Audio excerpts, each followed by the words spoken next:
SSMB 29 ఇది most awaited project మన Telugu audience అందరికీ. సో ఈ మూవీకి సంబంధించిన ఏ చిన్న అప్డేట్ వదిలినా పాస్‌పోర్ట్ లాక్కున్నామని రాజమౌళి గారి దగ్గర నుంచి ఒక చిన్న పోస్టర్ రాంగానే సోషల్ మీడియా షేక్ అయిపోయింది. సో అంటే ఏ చిన్న అప్డేట్ వచ్చినా మహేష్ బాబు గారు అట్లా బయట కనపడిన ఆ బల్క్ బాడీ చూసి హైప్.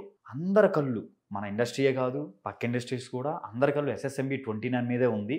సో ఇది చాలా ప్రెస్టీజియస్ ప్రాజెక్టు. ఈ ప్రాజెక్టు కోసం ఏకంగా ఫస్ట్ పార్టే 2 పార్ట్స్ కింద ఉంది. ఫస్ట్ పార్ట్ మనకు తెలిసిన ప్రకారం 500 CR. అందులో రాజమౌళి గారు రెమ్యునరేషన్ లేకుండా, మహేష్ బాబు గారు రెమ్యునరేషన్ లేకుండానే 500 CR. అది మీరు ఊహించుకోండి. RRR 550 budget. ఏంటి అందరు రెమ్యునరేషన్స్ కలుపుకొని. ఇది వితౌట్ ఎనీ రెమ్యునరేషన్, అంటే డైరెక్టర్ గారి రెమ్యునరేషన్ లేదు, హీరో గారి రెమ్యునరేషన్ లేదు. ప్రొడక్షన్ కాస్ట్ ఇంకా చిన్న చిన్న ఆర్టిస్టుల రెమ్యునరేషన్స్ మాత్రమే ఉంది.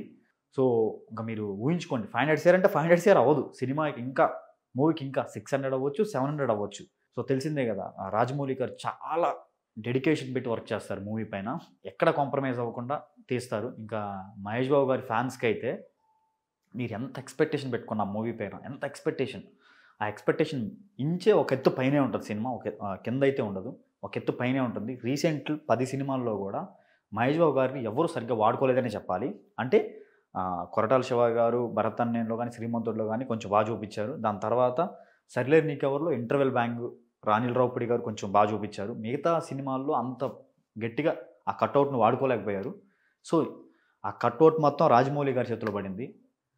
ఎవ్వరు చూపించిన విధంగా ఆయన చూపించడానికి ట్రై చేస్తారు. ఎవరు వాడుకోని విధంగా మహేష్ బాబు గారిని వాడుకుంటారు ఆయన. సో ఇంకా ఫ్యాన్స్కి ఎలా అయితే మిస్ అవుతున్నారో, ఇన్నేళ్లగా ఏదైతే మహేష్ బాబు గారిలో చూడాలనుకుంటున్నారో, ఏదైతే మిస్ అవుతున్నారో ఫ్యాన్స్కి అది మొత్తం పరిచయం చేస్తారు. ఎలివేషన్స్ అంటారా, బాహుబలిలో ప్రభాస్ కట్అవుట్కి ఎలాంటి ఎలివేషన్స్ పడ్డాయి, RRRలో ఎన్టీఆర్ రామచరణ్ కట్అవుట్స్కి ఎలాంటి ఎలివేషన్స్ పడ్డాయి, ఇంకా అలాగే మీరు ఊహించుకోండి మహేష్ బాబు కట్అవుట్కి ఎలాంటి ఎలివేషన్స్ పడతాయి. ఎలివేషన్స్ విషయంలో, ఎమోషన్స్ విషయంలో, కథ విషయంలో రాజమౌళి గారు చాలా పగడబందీగా ప్లాన్ చేసి జనాల ముందుకైతే తీసుకొస్తారు. ఎక్కడ కాంప్రమైజ్ అవ్వరు సినిమాకి. ఇందులో మహేష్ బాబు గారు కూడా చాలా డెడికేషన్ యాక్టర్. అంటే ఒక సినిమా ఒప్పుకుంటే ఒక సినిమానే చేస్తారు. పక్క సినిమా ఒప్పుకోరు. ఒక్క సినిమా అంటే ఒక్క సినిమా మీద ఫుల్గా వర్క్ చేస్తారు.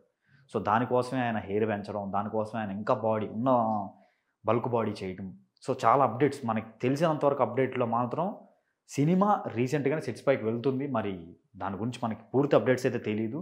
కానీ ఎస్ఎస్ఎంబి 29 అంటే ట్విట్టర్ షేక్ అవుతుంది, ఇన్స్టాగ్రామ్ షేక్ అవుతుంది, యూట్యూబ్ షేక్ అవుతుంది. ఏ చిన్న అప్డేట్ వచ్చినా మహేష్ బాబు గారు ఎస్ఎస్ఎంబి 29 సెట్స్లో అడుగు పెట్టారు, హైపు. మహేష్ బాబు గారు రాధిక వెడ్డింగ్కి వెళ్ళారు, హైపు. రాజమౌళి గారు బయటకు వచ్చారు, హైపు. ఏం చేసినా ఈ సినిమాకి హైపు. వాళ్ళు చేతులు ఊపినా హైప్ వస్తుంది, కనిపించినా హైప్ వస్తుంది, దాని గురించి మాట్లాడుకున్నా హైప్ వస్తుంది. కొన్ని సినిమాలకి ఎలా ఏ పాట వస్తేనో, ఏ ట్రైలర్ వస్తేనో, ఏ టీజర్ వస్తేనే హైప్ వస్తుంది. ఈ సినిమాకి అలా కాదు, దాని గురించి మాట్లాడుకుంటే హైప్ వస్తుంది. అంటే అట్లాంటి ప్రాజెక్ట్ ఎప్పటి నుంచో చేయాలనుకున్న కాంబినేషన్ ఇప్పుడు కుదిరింది. ఇది మహేష్ బాబు గారు ఈ సినిమాతో పాన్ ఇండియా మార్కెట్ ఓపెన్ చేయబోతున్నారు. ఇప్పటివరకు రీజనల్ ఫిల్మ్సే చేశారు.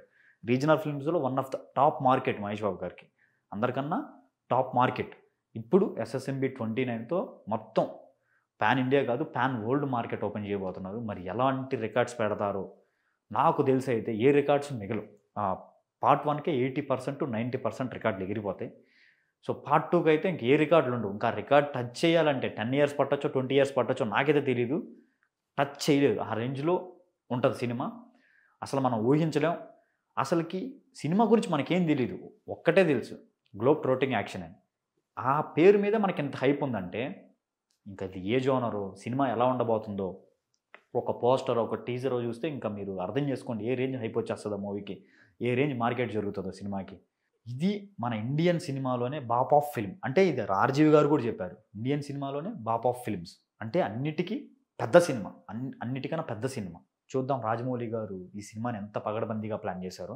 ఈ ఎస్ఎస్ఎంబి 29 గురించి మీరేమనుకుంటున్నారో కింద కమెంట్లో చెప్పండి. నెక్స్ట్ ఇంకా మంచి వీడియోతో మళ్ళీ కలుద్దాం. Stay tuned.